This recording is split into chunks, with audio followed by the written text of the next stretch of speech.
Untuk teman-teman yang ingin mempromosikan bisnisnya atau mendukung YouTube ini, bisa menghubungi nomor gua yang ada di kolom deskripsi. Jadi teman-teman, menurut gua ya, yang bikin kita bisa segera melupakan Brozovic itu bukan cuma karena Calhanoglu main bagus di Regista, tetapi di sisi lain, akhirnya Inzaghi Simone Inzaghi menemukan kepingan puzzle yang hilang ya, yaitu menemukan Mkhitaryan yang bisa bermain baik di sisi sebelah kiri.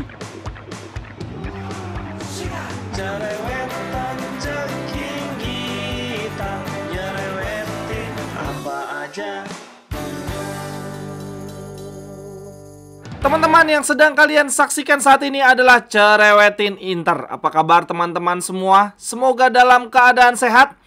Cerewetin Inter kali ini adalah appreciation post teman-teman. Ini adalah konten apresiasi.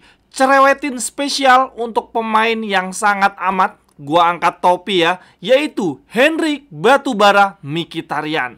Pemain kelahiran Yerevan ya, ini adalah ibu kota Armenia. 21 Januari 1989.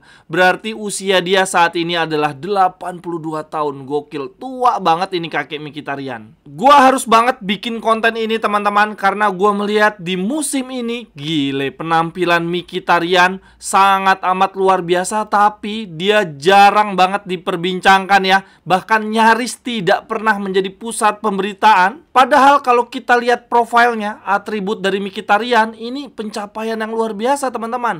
Pertama, dari sisi usia aja, dia udah uzur banget ya, usia dia sama kayak kerajaan Majapahit. Lalu yang kedua, kita beli dia dengan harga 0. Dia free transfer teman-teman, gratis. Akan tetapi dari sisi performa, sungguh luar biasa. Tiap kali dimainkan selalu tampil bagus. Jarang banget ngelihat Mkhitaryan tampil jelek. Lalu untuk kontribusinya juga ya teman-teman, jarang banget dia absen. Selalu siap dimainkan kapanpun dibutuhkan. Menurut gua, performa dan kontribusi Mkhitaryan untuk Inter di 2 musim ini layaknya gelandang usia 20-an dengan gaji tertinggi di klub dan dibeli dengan harga 60-70 juta. Tetapi kan kenyataannya nggak gitu teman-teman. Usianya uzur, dibeli gratis, gajinya juga biasa-biasa aja. Ya relatif tinggi gajinya Mkhitaryan, tetapi bukan top 3 lah, bukan 3 teratas gaji tertinggi di Inter. Oke deh, langsung aja teman-teman, kita cerewetin Mkhitaryan ya, kita kupas Mkhitaryan lebih dalam. Yang pertama, kita lihat dulu nih, masa lalunya ternyata sangat amat menarik.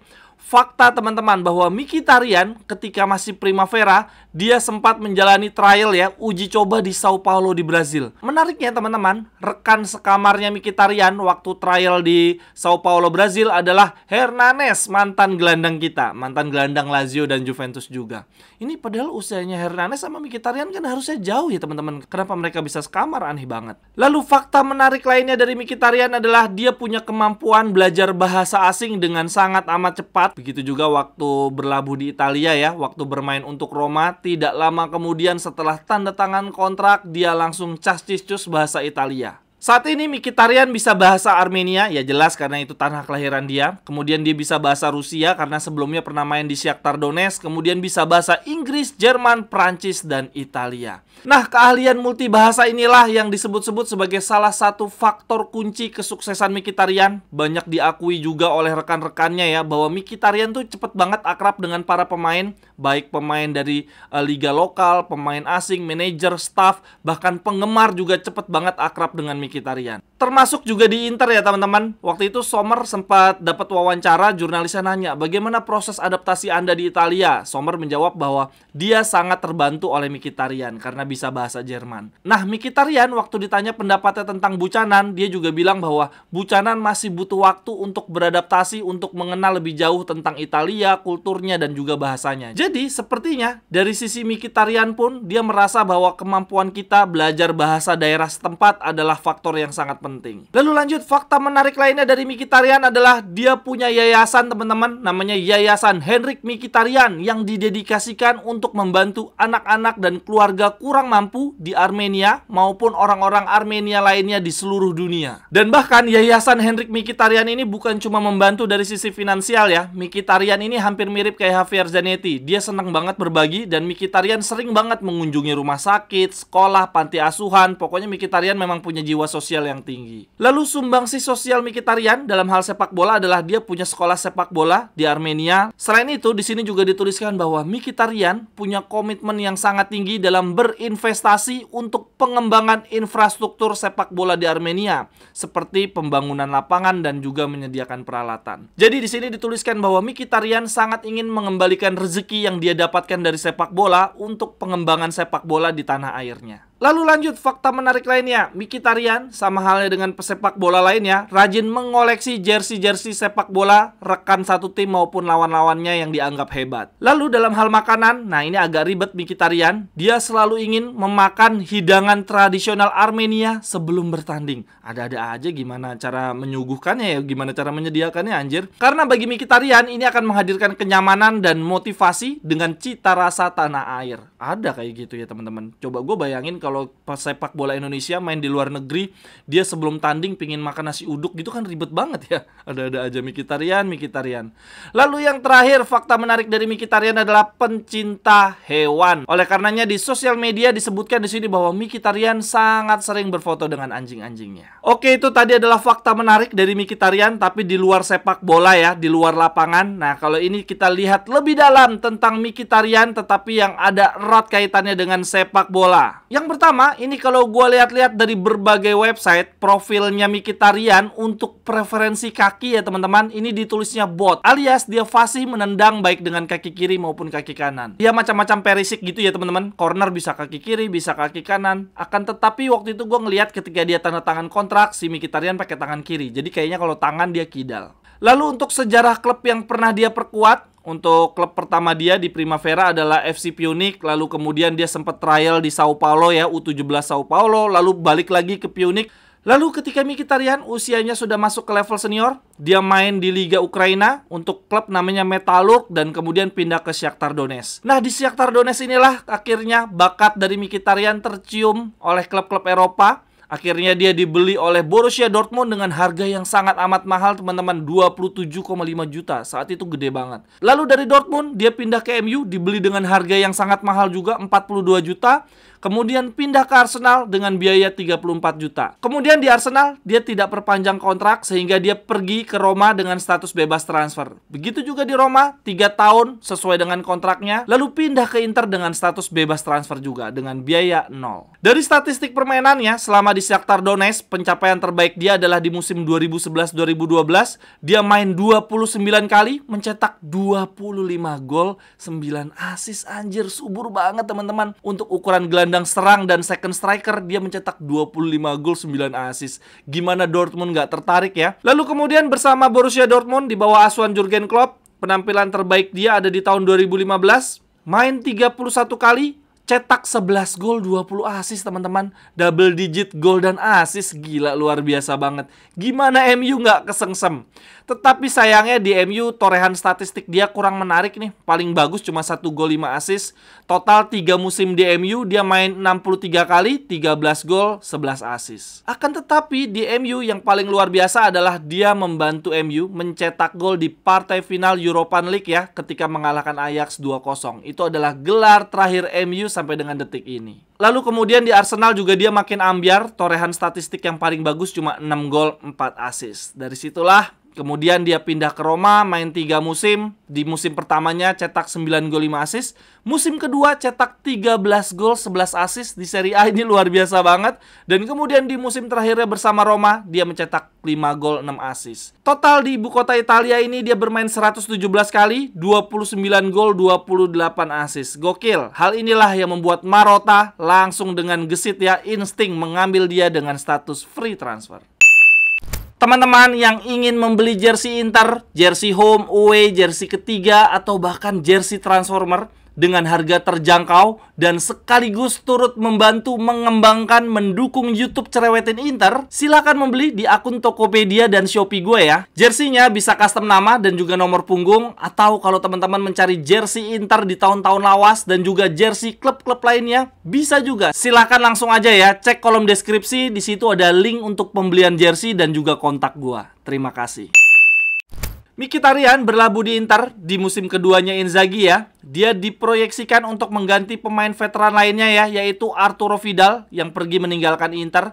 Selain itu, peran Mkhitaryan adalah sebagai pelapis Barella di gelandang kanan dan juga melapis Hakan Çalhanoğlu di gelandang kiri. Karena saat itu gelandang kita yang tersisa cuma Gagliardini, sementara Vecino dan juga Sensi itu lebih banyak cedera dan dipinjamkan untuk Sensi. Nah, di musim perdananya bersama Inter, luar biasanya Mkhitaryan langsung nyetel, nggak butuh adaptasi lama-lama. Dia bermain baik di Mezzala sebelah kiri, melapis Hakan Çalhanoğlu, dan bahkan dia juga sering banget dicoba sebagai regista ya, sebagai pengganti Brozo ketika si Brozovic cedera. Akan tetapi, puncak penampilan Mkhitaryan di tahun pertamanya di Inter adalah ketika Simone Inzaghi akhirnya menemukan formula yang paling tepat untuk menggantikan Brozovic, yaitu menempatkan Hakan Çalhanoğlu. Sehingga Mkhitaryan akhirnya memiliki posisi permanen ya, yaitu sebagai gelandang kiri. Mkhitaryan, Çalhanoğlu, dan Barella. Jadi teman-teman, menurut gue ya, yang bikin kita bisa segera melupakan Brozovic itu bukan cuma karena Çalhanoğlu main bagus di regista, tetapi di sisi lain, akhirnya Inzaghi Ball, Simone Inzaghi menemukan kepingan puzzle yang hilang ya,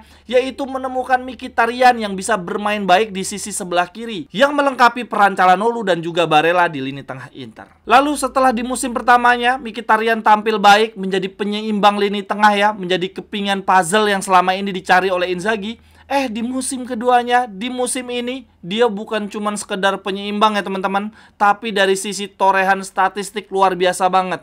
Saat ini, Mkhitaryan adalah penyumbang assist terbesar dari sektor tengah, dari lini gelandang. Tapi yang paling gua suka adalah kejeniusan Mkhitaryan dalam pergerakan tanpa bola sih. Luar biasa banget. Kalau Bastoni lagi naik, dia langsung mundur, stay di belakang. Kalau Çalhanoğlu atau Barella lagi menyingkir ke kiri, si Mkhitaryan otomatis ngisi posisi regista atau gelandang kanan. Dan bahkan kalau dibandingkan dengan Barella dan Çalhanoğlu, menurut gue Mkhitaryan adalah pemain yang paling lengkap ya. Dia yang paling bisa bermain di kiri, tengah maupun di kanan. Seperti kayak Barella kan dia kurang maksimal ya kalau bermain di sisi kiri. Dia juga nggak begitu bagus sebagai regista. Sementara untuk Çalhanoğlu dia nggak main bagus kalau di sisi kanan. Nah kalau Mkhitaryan dia lengkap. Regista bisa, sisi kanan juga bisa. Nah sekarang gue ingin mengajak teman-teman untuk melihat ke layar. Kita bandingkan jumlah penampilan Mkhitaryan dengan gelandang-gelandang Inter lainnya. Untuk di Serie A musim lalu ya, musim 2022-2023, itu lihat, Brozovic main 28 kali, cetaknya 3 gol, 5 assist. Sementara Mkhitaryan di musim lalu Serie A mainnya udah jauh lebih banyak dibandingkan Brozovic. Dan bahkan cuma beda tipis dengan Barella Çalhanoğlu. Barella paling banyak main 35 kali, Çalhanoğlu 33 kali, Mkhitaryan 31 kali teman-teman. Walaupun dari torehan gol dan assist masih jauh ya dari Barella Çalhanoğlu. Di musim lalu Barella nih luar biasa banget, cetak 6 gol, 7 assist. Sedangkan Çalhanoğlu 3 gol, 6 assist. Mkhitaryan ya lumayan lah di Inter Serie A musim lalu 2 gol 3 assist. Akan tetapi teman-teman di Liga Champions musim lalu yang menarik adalah Mkhitaryan ternyata tidak pernah absen. Dia main dari matchday pertama sampai dengan final, main 13 kali. Sedangkan Barella Çalhanoğlu sempat 1 kali absen. Tetapi ini gua kasih tanda love itu teman-teman. Maksudnya penampilan Barella di musim lalu baik di Serie A maupun Liga Champions gila. Dia paling bagus dibandingkan gelandang-gelandang kita lainnya. Dari jumlah gol juga selalu lebih banyak, dari menit bermain juga selalu lebih banyak. Makanya nggak heran Barella terpilih sebagai gelandang terbaik Serie A musim lalu ya, karena ini torehan statistiknya sangat amat dominan. Nah, kemudian kita beralih ke Serie A dan Liga Champions musim ini teman-teman. Itu yang 2 kolom terbawah. Mkhitaryan paling mendominasi. Coba lihat, Barella Çalhanoğlu di musim ini main 20 kali, Mkhitaryan 21 kali. Oke lah, cuma beda 1 pertandingan. Tetapi lihat dong menit bermainnya. Barella mainnya 1500 menit, Çalhanoğlu 1600 menit. Lebih banyak 200 menit bahkan dari Barella. Padahal usianya Mkhitaryan tahu sendiri, tuanya bukan main. Begitu juga dengan Liga Champions musim ini teman-teman. Walaupun Barella 6 kali main, sedangkan Mkhitaryan cuma 5 kali main, tapi menitnya dong lihat. Mkhitaryan 300 sekian menit, sedangkan Barella cuma 290-an menit. Ini artinya peran dari Mkhitaryan di musim ini sangat amat signifikan. Lalu lanjut teman-teman, kita bandingkan untuk statistik lainnya nih, untuk 3 gelandang Inter. Dalam hal duel, Çalhanoğlu paling jago ya, nilainya 93,6. Sedangkan Barella paling kecil cuma 12,4 teman-teman. Ternyata Barella ini jarang banget berduel di lini tengah. Sedangkan untuk Mkhitaryan tengah-tengah lah, 59,3. Untuk defensive action, untuk membantu pertahanan, jelaslah Çalhanoğlu paling tinggi. Itu pun nilainya cuma 53,2 ternyata. Barella 11,6. Sedangkan Mkhitaryan lumayan lah, 43,3. Tengah-tengah teman-teman. Kemudian untuk progressive carries ini adalah membawa bola ya, mendribble bola ke depan. Di bawahnya Mkhitaryan ada Barella 82 nilainya dan Hakan Çalhanoğlu nilainya 76.